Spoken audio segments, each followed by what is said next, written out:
Bientôt 9 heures sur TV Finance et Boursorama. Et la tendance ce matin, en ce mardi 13 février pour la Bourse de Paris, c'est un léger rebond. La bourse devrait ouvrir et gagner 0,29%. C'est ce que vous pouvez nous confirmer, Benoît Rousseau, qui est en ligne avec nous. Bonjour Benoît. Bonjour Géraldine. Écoutez, on est sur les 5135, 5140 à peu près sur les futurs. On hésite sur ces niveaux. Donc on est quand même un petit rebond peut-être, mais on est quand même bien bas. On est au-dessus des 5000 points. Pardon. J'en fais tomber mon oreillette. Vous voyez, c'est un symbole. Quand l'oreillette tombe, c'est que le marché va être baissier.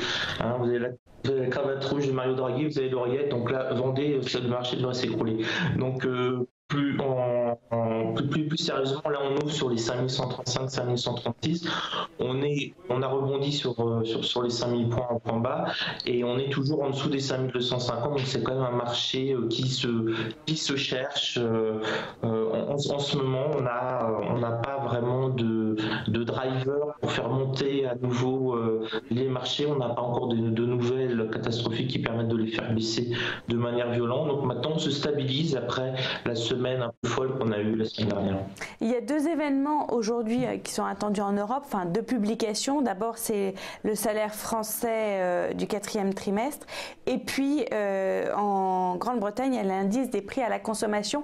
Est-ce que ces deux chiffres qui vont être publiés donc, dans la matinée vont faire bouger les marchés dans un sens comme dans l'autre ? Alors, on va être cash et direct. Tous les chiffres français ne font rien bouger. Même pas le CAC 40, donc au moins là ça c'est clair. Ça montre un petit peu aussi la place de la France dans le monde au niveau économique. Rien. Enfin, on est quand même la 5e, 6e, 7e puissance économique au monde, mais nos résultats, nos chiffres, notre chômage, nos discours de nos présidents et tout, ça fait même pas bouger le CAC 40.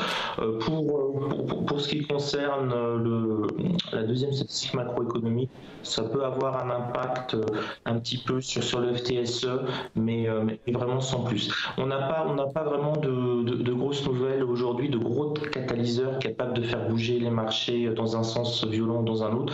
Donc on va plutôt être sur des niveaux techniques.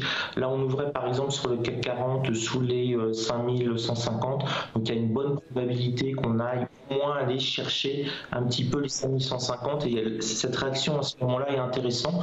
On peut voir tout de suite si on est en phase extrêmement baissière ou si on va vraiment essayer de se stabiliser. Si on touche les 5150 et qu'on se met à baisser extrêmement rapidement et fortement, là ça veut dire que les vendeurs étaient au coin du guet.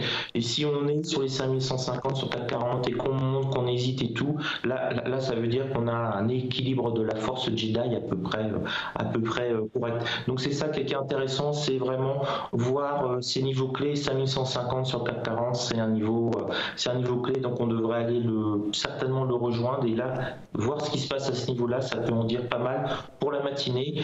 L'après-midi, c'est les États-Unis, donc on relance, on rabat les cartes, on relance les dés, c'est eux qui décident. Et les États-Unis qui vont publier demain les chiffres de l'inflation, et là c'est ça qui va faire bouger plus les marchés. Donc il faudra plus attendre demain, savoir si ce qui s'est passé la semaine dernière était une simple correction ou au contraire un accident répété dans le temps. C'est ça ?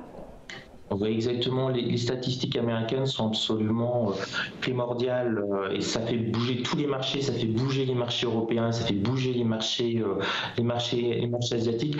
On peut le répéter, mais le consommateur moyen américain, Barbie et Ken, représente 20% du commerce mondial. C'est-à-dire que s'ils sont en phase acheteuse, qu'ils s'endettent, qu'ils font chauffer leur carte bleue, que Visa et Mastercard nous disent ça s'excite aux États-Unis, ça a des conséquences dans le monde entier. C'est des usines en Chine qui ouvrent, c'est des emplois supplémentaires en Chine, c'est un carnet de commandes pour aussi les PME françaises, puisqu'on a à peu près dans le secteur marchand en France, dans les emplois entre guillemets privés, et non les emplois de fonctionnaires. On a à peu près un emploi sur 5 qui est lié directement en France à la bonne croissance, à la bonne évolution des entreprises américaines.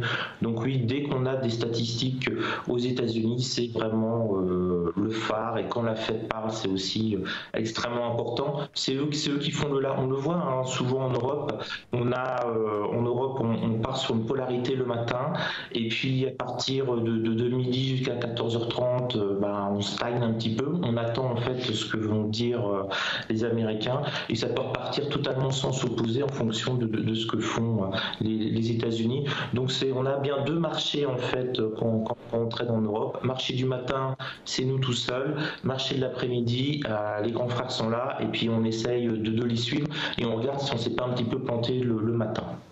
Alors là, on va regarder tout de suite plutôt le palmarès du CAC 40, et ce matin, c'est Publicis qui est en tête avec 1,26%, suivi de Danone 0,93% et de Sodexo 0,83%. Du côté des baisses, c'est Michelin qui est en tête avec 1,24%, et pourtant le groupe hier a annoncé une hausse de 1,4% de son bénéfice net pour 2017, mais apparemment ça s'est bien perçu sur les marchés financiers. Michelin qui est suivi de Saint-Gobain avec 0,57% à la baisse, et puis Veolia Environnement qui clôture ce palmarès à la baisse avec 0,34%. Donc Benoît, ce que l'on peut dire ce matin, c'est que plutôt une tendance, donc une légère hausse pour la bourse de Paris. Elle est actuellement à 0,12% et elle est vraiment à la limite des bas des indices 5100 points. Donc à suivre dans la journée, et puis surtout demain avec les chiffres américains, c'est ça ? Oui, surtout surveiller les 5150, c'est vraiment une zone très très importante. Alors, les 5100, c'est si on baisse, un petit peu en dessous, on va sûrement une tentative de rebond, mais les 5150 sont importants. Là, à l'instant, le temps qu'on parle, on a été chercher les 5150, on s'est pris une bonne petite baffe, on est revenu sur 5140. 5140 de mémoire, c'est le point pivot hebdomadaire, et on a rebondi sur le point pivot hebdomadaire, et là à l'instant on vient de casser les 5150, on est sur du 5154, 5155, donc on a une pression haussière sur le CAC 40, hein. On a rebondi de 15 points, c'est quand même pas mal, c'est plus 0,20 pour essayer de passer enfin au-dessus des 5150. À noter que que sur les indices européens, c'est CAC 40 qui est en fait le plus en forme. On a encore le DAX qui est dans le rouge, donc le DAX va mal, le CAC 40 essaye de remonter. C'est vraiment l'info de ces 5 premières minutes. Merci. D'ouverture.